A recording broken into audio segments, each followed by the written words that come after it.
O escritor Carlos Quiroga pertence á xeración que viveu o final do franquismo na adolescencia e viu mudar a situación legal do galego na súa mocidade. Doutor en Filoloxía Galego-Portuguesa e autor de diversas obras de poesía, narrativa, teatro e ensaio. Segundo afirma, escribe por necesidade, non pro mercado, e faino liberado de escravitudes como as da norma ortográfica oficial do galego. Defender a unidade lingüística do galego e do portugués e aplicalo na escrita, se ben lle pechou todas as portas na Galiza, abriulle as do mundo lusófono. Nos últimos anos investigou sobre as orixes galegas de dúas figuras fundamentais da literatura portuguesa, esa de Queirós e Fernando Pessoa.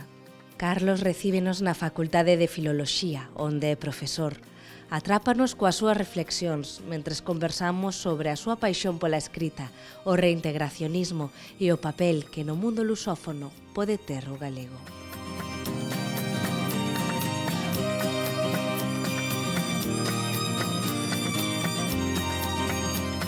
Eu non son de familia intelectual, mesmo eu fomos os primeiros que foron á universidade.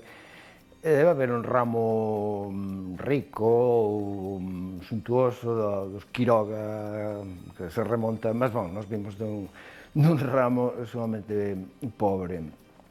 Entón non había libros na miña casa, meu pai lía Marcial Lafuente Estefanía. E, como todas as crianzas, pois o contacto coa escola foi con o español permanentemente. Só que, bon, era dun medio galego-falante permanente. Eu criámonos aos 9 días, ardeu a casa, nacemos na casa dos avós maternos, e aos 9 días ardeu a casa, que era unha casa de camponeses, e levaronos para outra casa dos outros avós, en Tribás, Pantón, ao lado de Vilasante, e aí nos criamos até os 5 anos. Entón, o contacto con o medio intelectual é nulo, obviamente.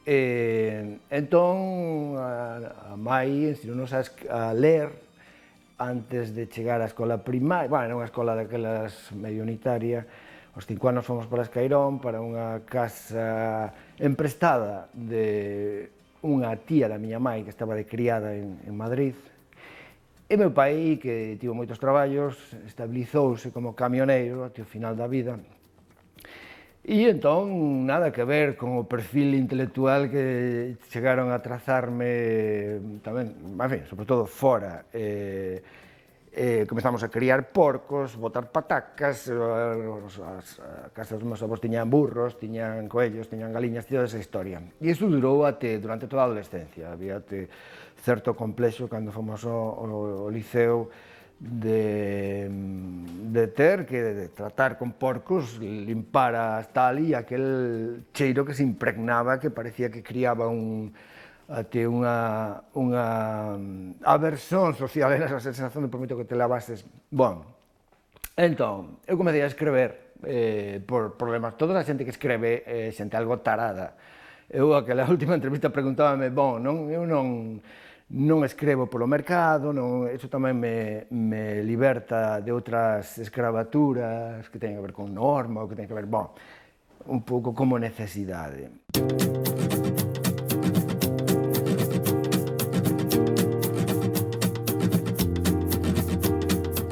Fíxeme reintegracionista de maneira moi paulatina e devagar. Como non son intelectual que lera os galeguistas que despois me deron adulterados, disfrazados. Eu, cando vin o hino galego escrito con inxuria, con xota e tal, o texto original de Pondal, flipei. Esa norma eu acreditei, porque até había, do punto de vista deses primeiros profesores de galego que tivemos, que eran tamén novos, había unha actitude de esquerdas, todo o que estaba no galego era xente de esquerdas, e eu até diría que podía confundirse como marxista, porque tiña, en fin, a divisa de recoller o galego do povo, como está, e devolverlo en forma de gramáticas e dicionarios, etc. E ese é o espello do povo, etc. E toda a tradición, pois dámana un pouco, eu hoxe diría que falsificada, porque non somos estúpidos ou non son estúpidos. A volta dese galego apareceu un lugar de conforto e de poder, e iso non se discutiu máis, estou a referirme á parte histórica. E entón o contacto con o reiteracionismo foi até inconsciente. Había un profesor, que se xubilou agora, Xosé Luis Rodríguez, que foi o único que ficou con o portugués, con a literatura e con a lingua, e un leitorado de portugués que foi un dos máis antigos até do mundo, foi na época da ditadura, cando mandaran mobiliario para a antiga facultade, etc. Entón, todo o discurso, o ambiente que galego é unha cousa e portugués é outra, linguas irmás, toda esa historia un bocado fraudulenta. Mas Xosé Luis non facía proselitismo, nin facía ideoloxía reintegracionista nas aulas. Mandaba ler algunhas cousas, ou puña un programa que era moi coherente, eu sigo indo un pouco o mesmo modelo, e deixaba que o espírito crítico e a xente un bocado... Hoxe continuo a non estar interesado nos reintegracionistas galopantes e de primeira instancia, porque é o modo máis rápido de acabar por desistir. Despois, o contacto con Portugal ampliouse con dúas bolsas da Gulbenkian e do ICAL sucesivas, anuais, pois criou unha naturalidade do contacto con o portugués até descubrir as fontes primarias do galeguismo histórico e dicer, joder, é que está clarísimo, ten que ser iso ou estamos mortos.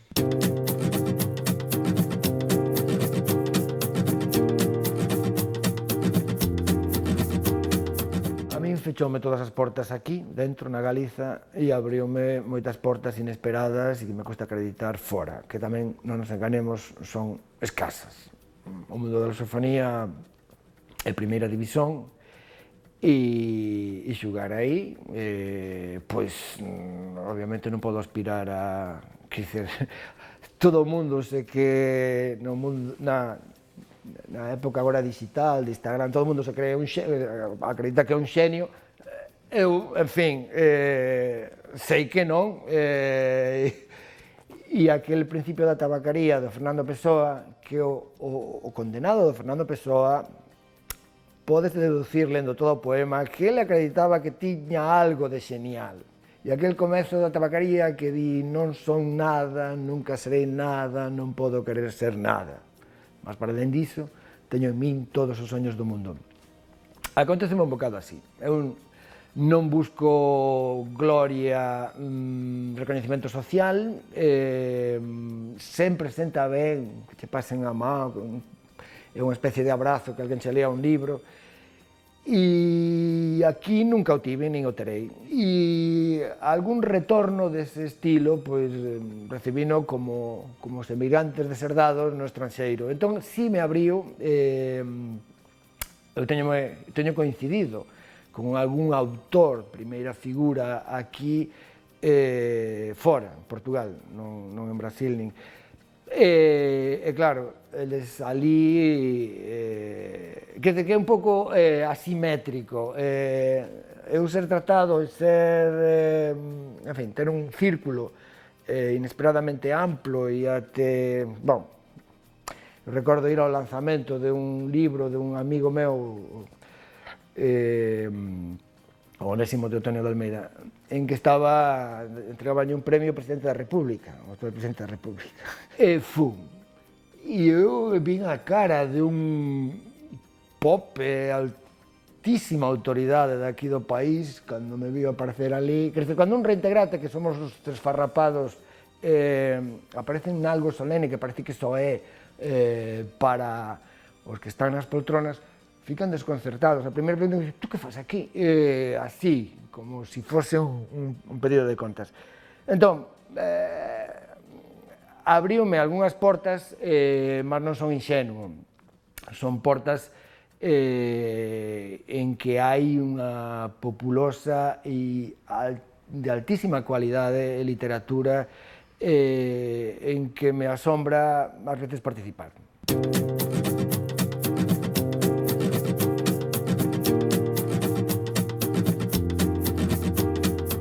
Portugal está aí ao lado e Portugal admira a España. O ensino do español disparou nos últimos anos, está a un nivel altísimo, hai unha especie de admiración. Os portugueses cando veñen a Galiza coloco iso por diante porque ten a ver con a vinda a Galiza e querer ver unha España tamén eles e tentar falar español e ver tal. O discurso histórico da presenza da Galiza tamén se ve na literatura, cando, en fin, algún autor que escreve unha historia en que entra, aconteceulle a Saramago, con o Memorial do Convento, con, en fin, revisitan o seu pasado e encontran a Galiza incontornablemente. E aí pode acordar unha especie de empatía e de cariño até. Mas ese coñecemento desapareceu tamén dos programas de estudo e son moi poucas persoas as que teñen ese coñecemento e as que saben das cantigas, algo remoto, medieval, e entón a Galiza moderna que reclama unha lingua propia e que é diferente, algúns portugueses moi respeitosos con os direitos humanos de esquerdas e non sei que, até, coñecedores dese discurso nacionalista e galego, recordo algún que me pedía, no, quero publicar en galego, entón tens que comezar con unha pedagogía moi tortuosa, moi primitiva, para explicarlle a túa disidencia e explicarlle que esa norma é moi recente, o novo é iso e non lle está facendo ningún favor ao país. E por outra parte, houve unha tentativa de levar a toda fracasada a literatura galega a Portugal. Entón, Portugal é difícil por ese contacto próximo en que a Galiza tamén lle dá de volta un galego españolizado, con ortofonía española e escrito a española, e en que o discurso histórico está recuado na historia lonxincuo e que eles tampouco coñecen, e xúntase con admiración pola España e o español, e depois a literatura portuguesa de Portugal, unha das máis ricas, como tiña dito Audrey Bell, hai máis de un século e aínda non tiña aparecido o fenómeno Pessoa e outros que viñeron despois, é unha das, a maior, decía Audrey Bell, a maior que un pequeno pobo ten producido, exceptuada a Grecia. E ele falaba da Grecia clásica, que se comparado con a Grecia actual, ainda se podría ver. Un pequeno país tipo Bélxica, tipo... A literatura de Portugal é extraordinaria porque son séculos de produción ininterrupta e de altísimo nivel. Que teña un recoñecemento escaso a nivel planetario, se ten a ver con outras condicións económicas, etc. En cambio, o Brasil, que é máis lonxincuo e que con o coñecemento da Galiza e os fundamentos históricos que están por trás pode contornar a herdanza directa de Portugal en que é a ex-metrópole, pois fican fascinados. Os momentos máis conmoventes, sobre todo no Amazonas, os lugares máis remotos, porque as partes máis, digamos, urbanas, São Paulo, Río, incluído... En fin, pode haber máis presenza até humana, hai unha comunidade galega que estivo na Bahía numerosa, que por outra parte utilizou o español como elemento de distinción do local, foi un dos instrumentos. Mas foi no Brasil onde o maior fascinio pola Galiza, ese minúscula gota de agua, porque territorialmente é un grao, a España, toda a Península Ibérica cabe no estado da Bahía, creo que, ou de algún deles, é un país continental. Entón, descubrir que un galego, tamén poden ter ouvido falar das cantigas, depende da súa formación, como algo medieval. Que esa lingua medieval aínda está viva e que ese é a matria, o lugar matricial de saída do portugués, pois iso derréteos depende, hai de todo, mas eu os momentos máis estelares a propósito deste asunto, pois viviron no Brasil, tamén deliciados pola fala do galego. Xa se sabe que o vocalismo do galego portugués do Brasil, o vocalismo átono é moito máis aberto, e un pasa por brasileiro, mas é un discurso real. A min delicíame no Brasil estar con portugueses do portugués fechado de Lisboa, e que eles non sexan entendidos, e que un galego, en fin, poda fluir sin ningún problema.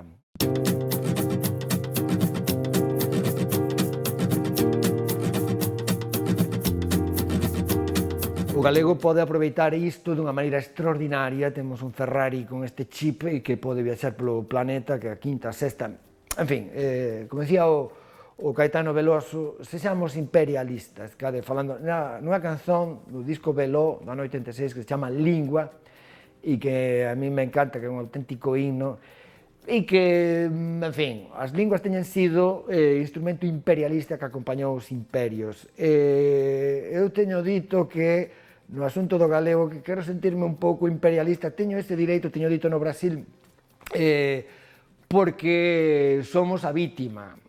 Entón, non podemos foder a ninguén xa como imperio, mas ese instrumento que utilizou outro imperio, que foi Portugal, para criar unha comunidade enorme, é un instrumento que para unha vítima lle pode dar un modo de sobrevivencia.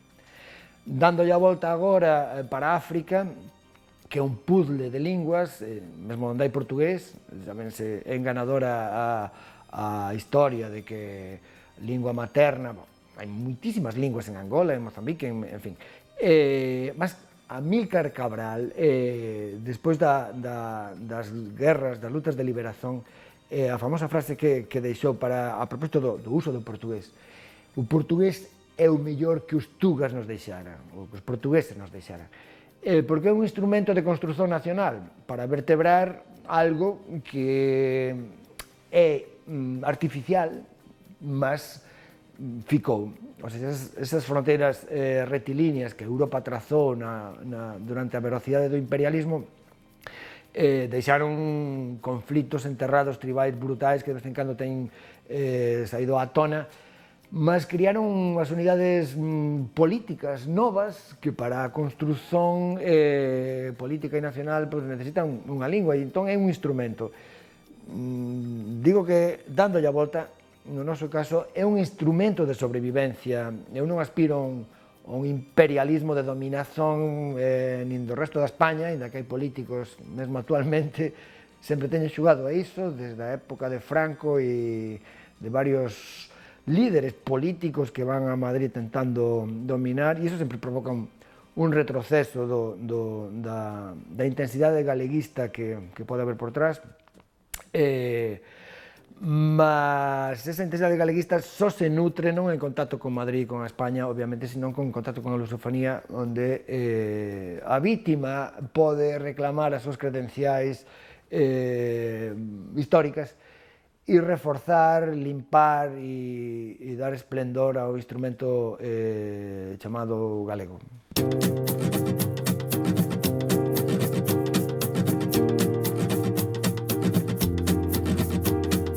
Eu, nesa época de estudante, nos anos 80, lín no libro de Europa-América, estes libros de bolso, da correspondencia de escritos íntimos, esa afirmación nun texto que recollera o Cortés Rodríguez do propio Pessoa, de que a miña mai era descendente dunha familia galega emigrada para os Azores. Estaba errado o da familia e outros detalles, mas era o que ficara o propio Pessoa. Eu sublinhei e puxo un interrogante, até fixen aí, ficou aí. A min interesoume a parte literaria, a parte lingüística, a parte tal, dediquei unha tese a Fernando Pessoa despois, do punto de vista dos heterónimos, literario, e entón foi un pouco algo de irritación e unha provocación en 2009 con o libro do Taibo, que me mandaran informar e facerlle o prefacio, Carlos Taibo, co último ensaio que falaba destas, a relación con Galicia, dicía, este asunto nunca foi ben estudado. Os primeiros dados de documentación que recollín pareceume tan extraordinario que dice, estes portugueses non van a acreditar, o sea, supós nunha historia ficcional todo é ficción. Dice, bueno, vou facer un artigo, e claro, o artigo foise un pouco da mau. E cando andaba niso, pois a provocación do Xosé Luís, que ainda non se xubilara, varias veces atiroume, ele pensaba que o Queirós podía ter que ver con Quiroga, e dixo, por que non miras iso? Unha vez para que se calase, dixo-mo varias veces, pois acabei por ir ver, e non era o Queirós, non era por parte de pai, era por parte de mai. Tamén flipei un pouco e dixo, bueno, pois bon, estaba aí guardado e durante a pandemia, no principio, dixo, bueno, isto o saco de diante ou a tiro para o lixo, como outras moitas cousas que están na gaveta. Mas non quero, porque cría certo tipo de irritación en Portugal. De facto, non quería que o libro se publicase aquí, o primeiro, quería que se publicase. Estive un ano á espera, na tinta da China, hai unha colección aí, o director estaba entusiasmado, o Pizarro, mas, bon, este é un asunto un bocado chauvinista e eu non estou á espera de auxilio de forzas portuguesas, porque no sentido político sempre foi a ultradireita a que máis entusiasmou con a Galiza, mas un bocado de comprensión e de irmandade, pois sí que podemos exixir e temos todas as credenciais e todos os direitos, porque moitos destes grandes escritores que son do mundo, podemos reclamar xenolóxicamente, xenéticamente tamén como, con todo direito, como galegos, porque daqui saíron.